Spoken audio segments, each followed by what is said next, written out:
Today we are joined by our softball legend of officiating, and that is Sally Walker. Sally, it's great to have you with us today as we go down all of our sports that we write rules for and interview some of the greats in officiating. Thanks for being with us today. Thank you. It's an honor to be here. So we're going to jump right into the questions. That's what everybody's here for. So your first question is, what role did interscholastic sports play in your life growing up? Well, I was one of the fortunate few that benefited from the passage of Title IX.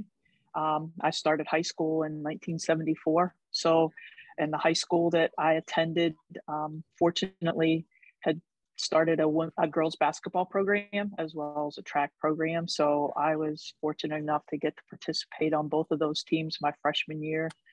Then my sophomore year, they started volleyball and softball. So I quickly added volleyball to the list, kept up with track because I could play softball in the summer.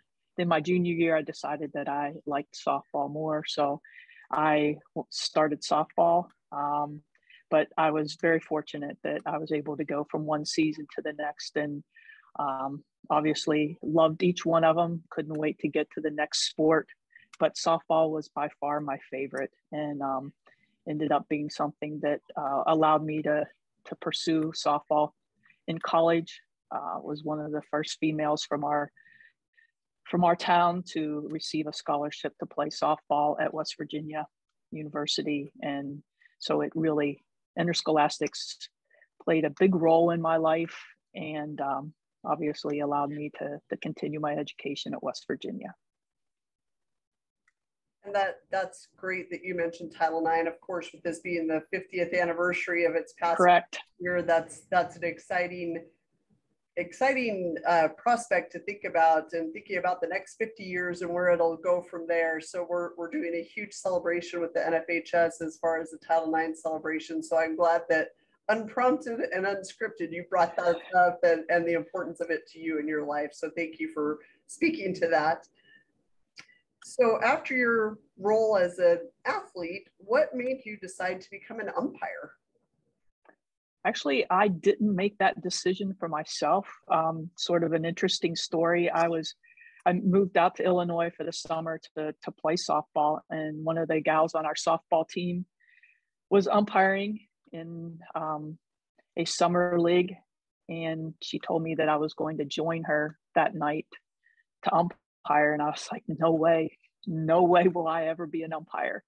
I was a pitcher, and was probably not the kindest person to umpires. And even as I was coaching, I was not the kindest. I had high expectations of our umpires, let's put it that way. And so I was never, ever going to be on the other side of that. But she picked me up that night and took me along, put me out at first base. And anyway, the gal that was the coach of the team and the one that paid the umpires was like, oh, we need to have you back. And I said, no, I did my duty. I was here for one night. Oh, you did a good job. And I was like, no. But anyway, they convinced me, and one thing led to another. I went and got my certification so I could do the summer league games with them. And the guy that gave me that certification was like, hey, I need umpires for slow pitch here at the Champaign-Urbana Park District. And I was like, no way. And he said, we need lots. And, he told me how much they were getting paid. And I thought, oh, that doesn't sound so bad. I could make enough money in, 2 nights to pay for my weekend trips to play softball. So I started doing it. And I was fortunate enough to have a lot of good guys that helped me along those first few years of doing slow pitch and really encouraged me. And just one thing led to another. So it wasn't that I really made that decision for myself, but I was sort of prompted along to do it by many others, and just something that I fell in love with. So you didn't decide, you were forced into it, it sounds like. Correct. I mean, yep. And never would I have imagined. I would never have imagined that it would have led me to where I'm at today. That's for sure. If you had asked me 40 years ago, what you're going to be doing with umpiring, I would never have thought that I'd be in the capacity and the role that I'm at now. So it was a good thing.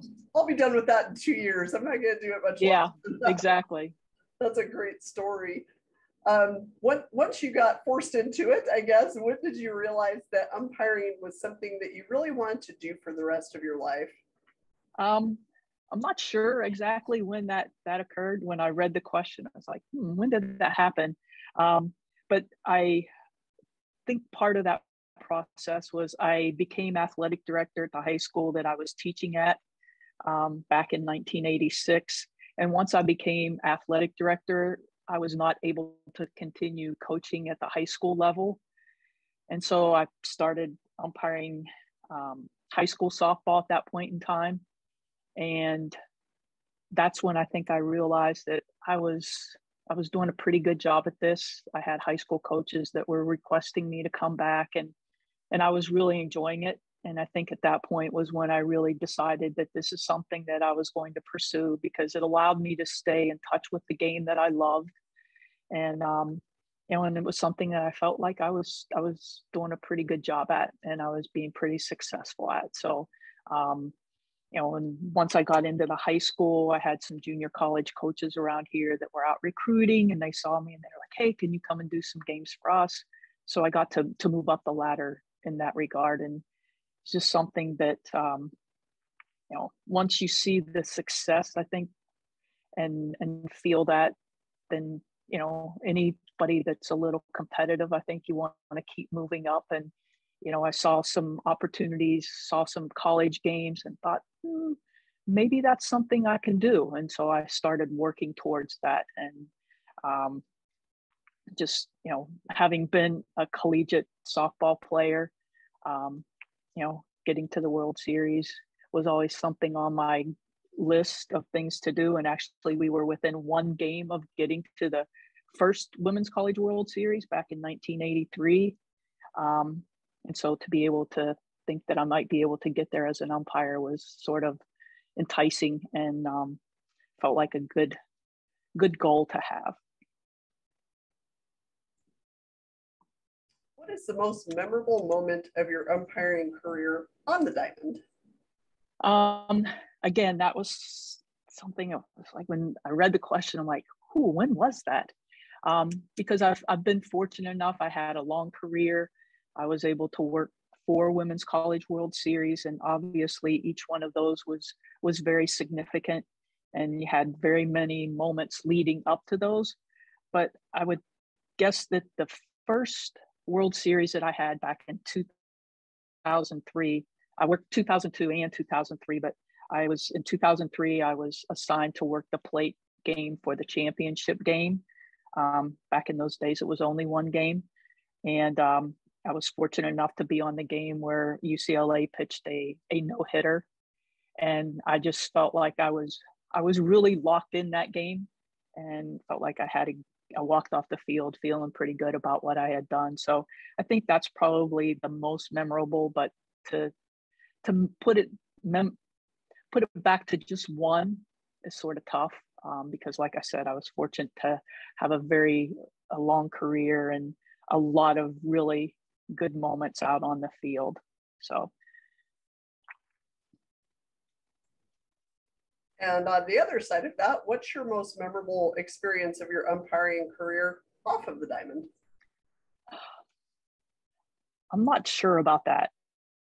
I have a really tough time coming up with an answer for that one, because again, the main reason for me, and I think for a lot of officials, not just softball umpires, but the main reason that we stay in the game as long as we do is because of the relationships that we establish off the field with our umpire partners and others. And so I just can't put it down to one experience, because again, I've been involved with this since 1994, which seems like a really, really long time.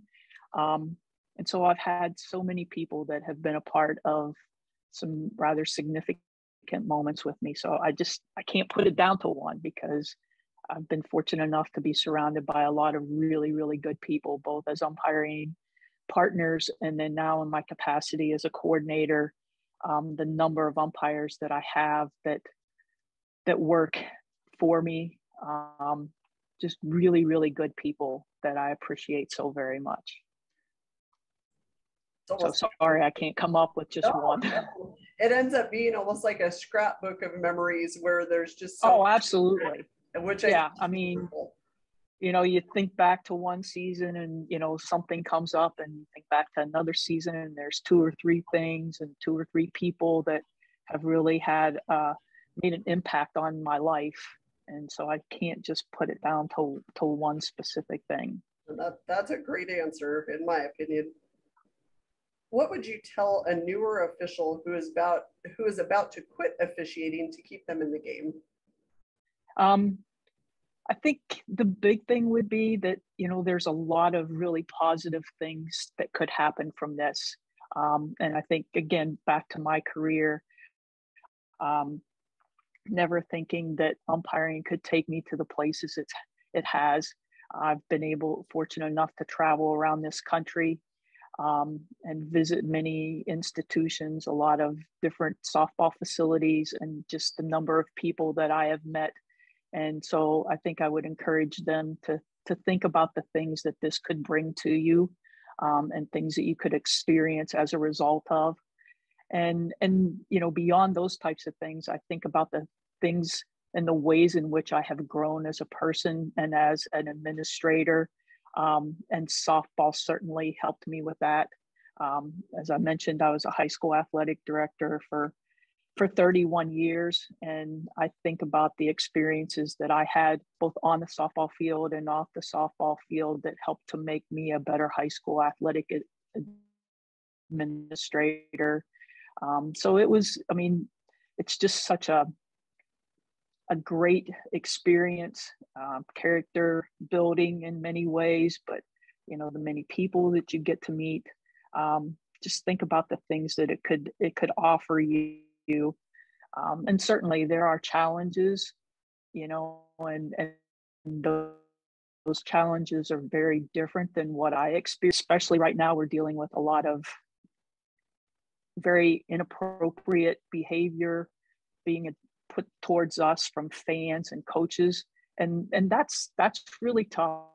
And I think for younger officials, that's probably one of the things that's, you know, very challenging to experience. And, you know, you're having your integrity questioned, you're having your personality questioned in many ways, and it's very hard to take.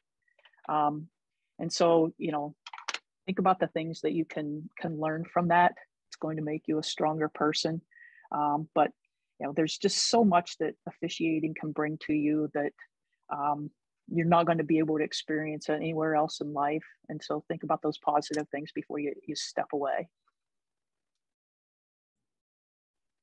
How important is it to have mentors as an umpire, and what words of wisdom do you have for those individuals that serve in the role of a mentor? I think this is one thing that's changed for me significantly. I mean, when I was coming up as an umpire, you know, I don't want to say there weren't people that were there helping us, because there certainly were, or else I wouldn't have gotten where I am. But now those roles are more clearly defined, and they're out there. We have people that, you know, definitely serve in that capacity for us. But I think it's so very important now, because there are so many challenges, and because this job has become so much more difficult. We're more closely scrutinized now than we ever were before. I say this often when I'm at camps and to my umpires that, you know, back in the day when I was umpiring, if a mistake was made, I might be the only one that knew that, or my partners. And the coaches might think they know or knew. But now, if you make a mistake, everybody knows it. You can't hide from it, because there's a pretty good chance that there's going to be at least 1 or 2 videos taken that will have a very good view of the mistake that you made. And so you can't hide from anything. So those mentors can help in so many ways. And, you know, they're there to just get you through those tough moments. And so I really applaud those umpires that are willing to take on that capacity, because it's, like I said, it's ever more important now than it has been. And we have a large number of our umpires that are willing to step up and you know, help these younger umpires that are willing to take on this challenge and help move them forward and, you know, help them get through those tough times. It's so nice to have somebody, you know, after you had a tough game, and whether it was a tough game from a game management perspective or a tough game from the fact that you just couldn't get locked in on your zone. And, you know, every time you saw a strike, you called it a ball. And every time you saw a ball, you called it a strike, you know, and having somebody to run through that and, you know, help you work through that experience and get through those tough days and, you know, keep plugging away is so very important. And, you know, as far as words of wisdom to those people, I don't know that I have any, just an offer of thank you for what you do. And, you know, just, I guess, you know, remember what it was like when you were coming up and how important it was to have somebody there as a sounding board. And so, you know, just continue to be there for these younger folks, less experienced folks that are coming up in their time of need, and, you know, just keep moving them forward. Who was or who were your umpiring mentors? Again, back in the day when I was coming up, we didn't have anyone that really served in that capacity, but I had so many people that helped propel me forward. And, you know, from the guy that hired me and encouraged me to get my license and, you know, encouraged me to do the Park District stuff, Jerry Akers, and Ron Kramer, who, you know, got me my first collegiate game over at Ball State. And because back in those days, we didn't have assigners. And so he knew the Ball State coach and he said, hey, I have this young female, I think she's going to be good. You know, she's only a couple hours from Ball State. Why don't you hire her? So she gave me an opportunity to go over and work a game. And I got to work with a gal that was a big time NCAA umpire at the time. And, you know, she saw me and she sort of liked what I was doing, thought I had some potential. And so she helped me along. But, you know, again, there were just so many people. I was fortunate enough to work a vast majority of my collegiate career with Lisa Harvey. And so, you know, we worked most of our games together. And so having her there alongside me was very significant. We rode most of our games together, umpired together. And so we really, you know, moved along the same lines. And I'm honestly not sure what I would have done had she not been there. Because when she retired, it was a whole new world for me. And I developed a whole new respect for umpires that are out there on their own.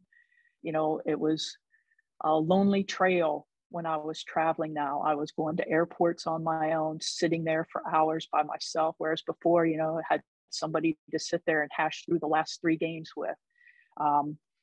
So anyway, I developed, like I said, a huge respect for umpires that are out there on their own.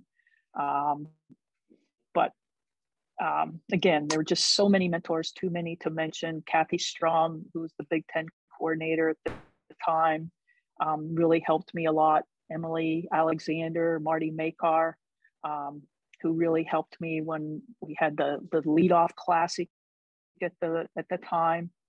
Going down there and spending time with them and getting out on the field with them. And, you know, a lot of what they helped with was game management, because we didn't have the types of training sessions that we have available now. So I think those were probably my most significant helpers, mentors, if you will.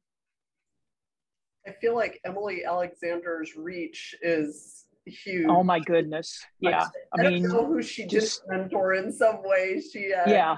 Wow. Exactly. I mean, if you were a collegiate umpire, well, not even just collegiate, but if you were an umpire back in those days, you looked up to Emily. Yep. Because she did things the right way, and she's just a fantastic teacher of the game, you know. And I think all of us have our roots back with Emily. Absolutely. She made a significant impact on all of us. That's That's saying the least. I agree wholeheartedly. What was a failure that you had in umpiring that you look back at and realized it actually helped you long term?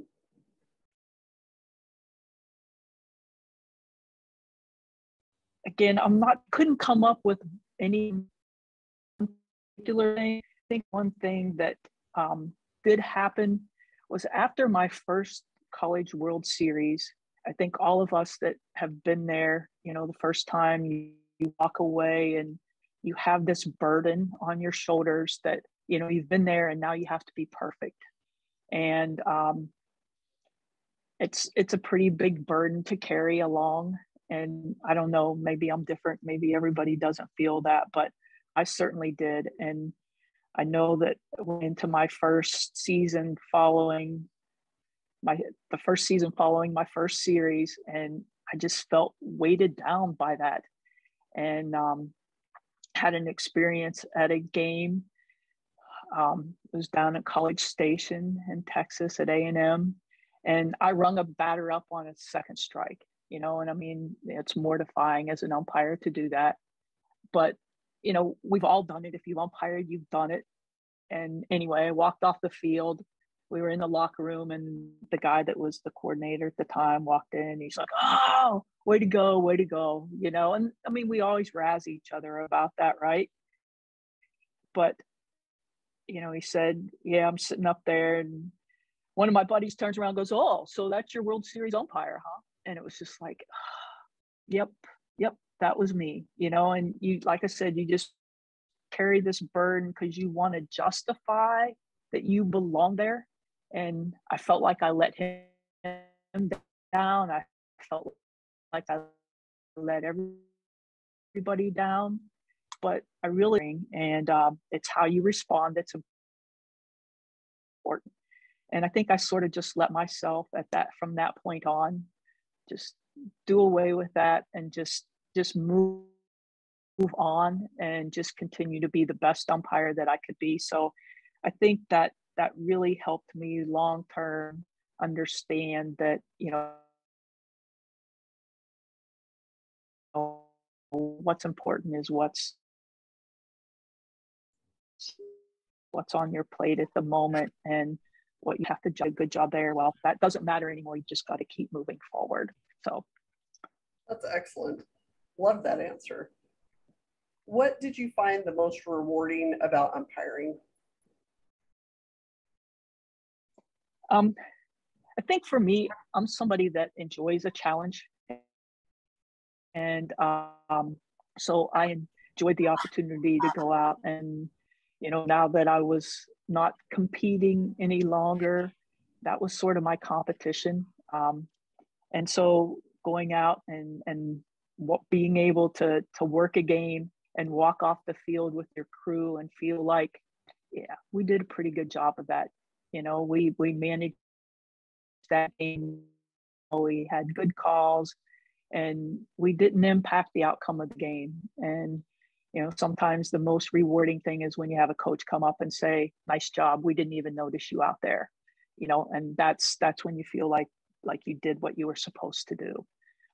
So I think that's probably it. I mean, just feeling like you served a good purpose for the day. What would you say to the fan in the third row of a youth softball game who is driving younger officials away? Actually, as an athletic director, I had an opportunity to do this on more than one occasion, unfortunately. Maybe not at a softball game, but more at basketball games. And, I think the big thing is that you have to understand as a fan, this game can't be played without these people. And right now, we are suffering a huge shortage of officials. And your comments, your derogatory comments, your constant berating are causing people to not want to do this. And it's not just young people, but we've got older people, more experienced people that have been in this game for a long time, that are just like, enough's enough. This is not worth it anymore. But the big thing is, and we can't play the games without officials. You know, we are the absolute necessary evil to this game, if you want to think about it that way. But if you want to continue to watch your son or daughter, your granddaughter, your grandson play, understand these people have to be a part of the game. And your comments are driving people away. And there have been a number of occasions where, you know, I've said to a person, if you're so knowledgeable about all this stuff, I need umpires. Come and join us. You know, I mean, apparently you know a lot because you're commenting on everything that's being done out here. And if you're not willing to do that, then just keep your mouth shut, because you're not serving a good purpose at all.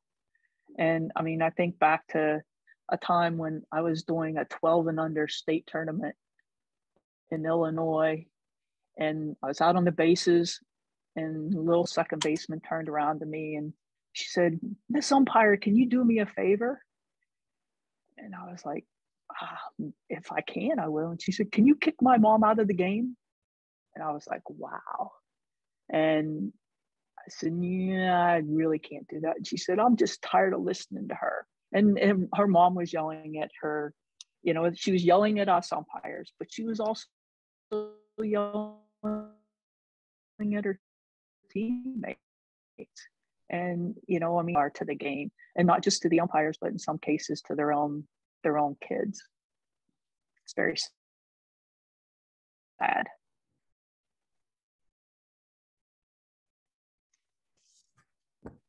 All right. Yeah, as it relates to officiating, if you could tell your younger self to do something differently, if anything, what would that be? I think just to enjoy the process a little bit more. I think I got so wrapped up in trying to be perfect, trying to be good, that sometimes I didn't enjoy the people that I was experiencing things with enough. And so I would try to enjoy the process and enjoy the road that I was traveling a little bit more. And one final question, and this is really to help the National Federation. As you mentioned earlier in one of the questions we asked, we have a huge shortage of officials across the country in all sports. So as a way to help us, if you had the opportunity to convince people to become officials, what would you tell them? That there's a lot of really good things that come from this experience. And number one would be the people that you get to enjoy the experience with. You're going to find people that are very passionate and very dedicated to the game that they work, and they are going to be there for you. And they're going to be there to help you travel that road, as difficult as it may be sometimes. We're going to be there to support you and help you move along. Not that it's going to be easy all the time, but there's just so many good things that can come from it. And again, I'll use myself as an example. You know, back in 1983, when I went out and umpired that first game in Ogden, Illinois, I would never have imagined that I'd be, you know, the coordinator of the Big 10, the Big 12, and working with the national staff. I mean, never in my wildest imagination could I have dreamed that that's where it would take me. And so, you know, the opportunities are limitless, and you never know where that road's going to take you. So don't be afraid to try it and see if it works for you, and just, you know, take it and go with it and see where it leads. Sally Walker, you are amazing. Thank you so much for your time with us today. On behalf of the National Federation and the over 200,000 men and women who officiate high school sports across the country, we appreciate your time, especially knowing how crazy your schedule is right now. And I appreciate you sharing your wisdom and really paying it forward to high school officials. Can't thank you enough.